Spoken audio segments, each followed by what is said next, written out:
गरीबों की आवाज, विकास का नया आगाज। लल्ला भाई आपके साथ बदलेगा वार्ड नंबर 9 का अंदाज। मजदूरों का थामे हाथ, बेसहारा का बने सहारा। आओ मिलकर एक बार रफीक अहमद को अपना नेता चुने। तो भाइयों बहनों याद रखें, किसी के झांसे किसी के बहकावे में नहीं आना है। वार्ड नंबर 9 से सिर्फ और सिर्फ अपना जिला पंचायत रफीक अहमद उर्फ लल्ला भाई मुर्गे वाले को बनाना है। तो भाइयों बहनों याद रखें, एक बार फिर से अपना जिला पंचायत सिर्फ और सिर्फ रफीक अहमद को बनाना है। जिला पंचायत का आया चुनाव है, रफीक अहमद का गूंज रहा नाम है। जिला पंचायत का आया चुनाव है, लल्ला भाई का गूंज रहा नाम है। किसी भी विरोधी के झांस में न आना, किसी भी विरोधी के झांस में न आना। रफीक अहमद को अब की जिताना, वार्ड नंबर 9 से जिला पंचायत बनाना।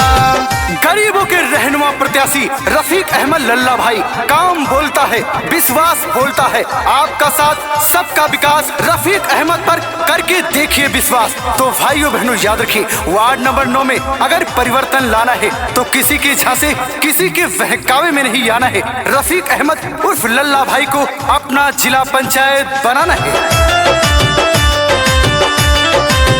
रफीक अहमद करेंगे विकास हो, दुखिया गरीबों की पूरी होगी आस हो। लल्ला भाई करेंगे विकास हो, दुखिया गरीबों की पूरी होगी आस हो।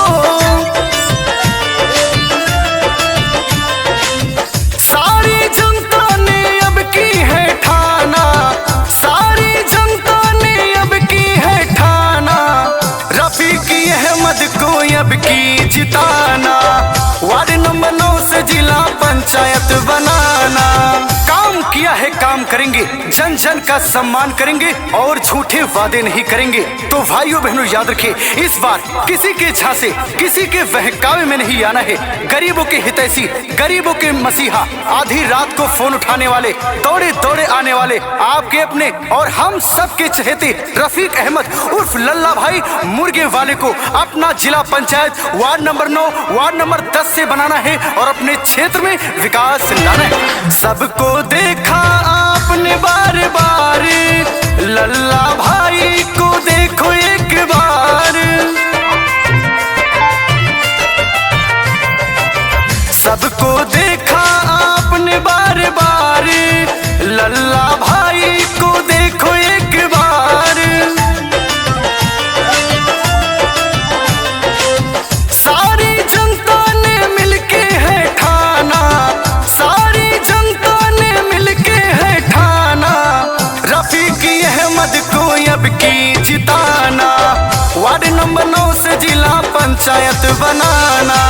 दादा ने ठाना है, दादी ने ठाना है, माताओं ने ठाना है, बहनों ने ठाना है, इस बार भूल नहीं जाना है। वार्ड नंबर 9, वार्ड नंबर 10 में अगर परिवर्तन लाना है तो सिर्फ और सिर्फ रफीक अहमद लल्ला भाई को अपना जिला पंचायत बनाना है। गली गली बिजली पानी सड़क बनवाएंगे, सरकारी सुविधा का लाभ सब दिलाएंगे। गली गली बिजली पानी सड़क बनवाएंगे, सरकारी सुविधा का लाभ सब दिलाएंगे। वार्ड नंबर 10 की जनता ने ठाना, वार्ड नंबर 9 की जनता ने ठाना। रफीक अहमद को अब की जिताना, वार्ड नंबर 9 से जिला पंचायत बनाना।